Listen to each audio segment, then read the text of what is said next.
what is like the one thing that you found people end up hiring someone? Is it the pain that they're experiencing, like emotionally, or is it a financial piece that they then see contractually? I mean, with startup founders, it's a combination of the two, or maybe one or the other.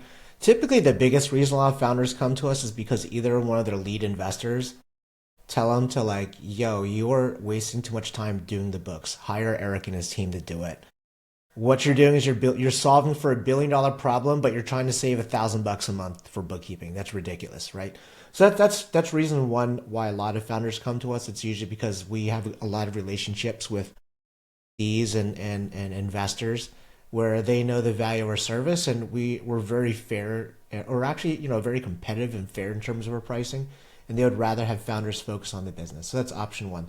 The second one is founders on their own, they start realizing the actual true value of their time, right? If our accounting team costs a founder, let's say $1,500 or $2,000 to do the books and their fractional controller work a month, and they're looking at the amount of time that they're pulling away from acquiring clients and building their business, or bringing in another deals, another $50 or $100,000 to their business, they start realizing, hey, it's literally trying to save a penny but costing them $1, right? My dad always used to joke, it's like the amount of time it takes you to try to pick up a penny, you could have done something a lot more creative at your time that could have made you $1 or $100. So it's usually a combination of somebody telling the founder, dude, you got to get focused on your thing, hire somebody out for it, or a founder that's getting burnt out from trying to juggle all of these tasks, and they're realizing that they need to hire out for a skill set that they might not be the best at. Yeah, for sure. Yeah, I mean, it's definitely really that surrender aspect to really focus on other pieces, and to your point, really mindset of just like, hey, who else can do this for me, do this with me, or do this alongside me, right? Which is just a core key principle of being really a founder and a CEO, right? And not just with tax or tax strategy, but also with all other facets of the business. But it's especially difficult for first time founders, I would say. So second time and third time and beyond, right? They've kind of been there, done that, and so they probably have that professional or those thought processes.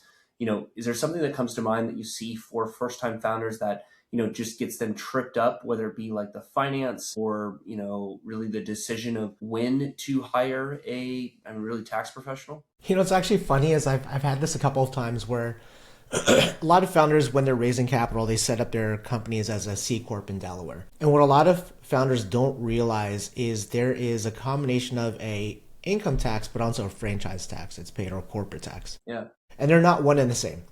And the way that the corporate tax works is every year you have to file this on the Delaware Secretary of State website. This is not something that happens on the tax return. And on that Secretary of State website, you have to notate the number of shares that are issued, asset value, and then you have a proposed tax that you pay the state. If you don't pay it on an annual basis, typically the first year they'll get a bill for something like $192,000, which is ridiculous. But the way it works is the state calculates it based on outstanding shares and what they think the company's worth. So usually when that founder gets that first bill in the mail of $192,000, just like anybody else, you see a letter in the mail from a state or federal government and your heart sinks. You open up the letter in complete shock and you're like, how do I fix this thing? So from that perspective, a lot of founders, they're trying to figure out how to solve that. And that's when we come in and we also show them, hey, here are the gaps and all these other things that's going on. Other areas are where founders are very unclear about their finances. And we see this happen on the Series A side of things, because what typically happens is when money's flush, spending goes way up. Yeah. And founders at that point are like, dude, why is my runway not lasting as far as I'd anticipated, right?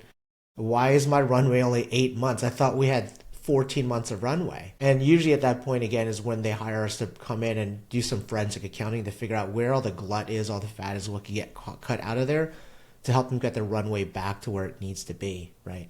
So it's that financial clarity that they're looking for. So those are usually two. If it wasn't like an outside investor telling them, hey, hire these guys, those are two of the other reasons why somebody or an early stage founder would be like, dude, we need to bring somebody in to take care of this because we can't handle it.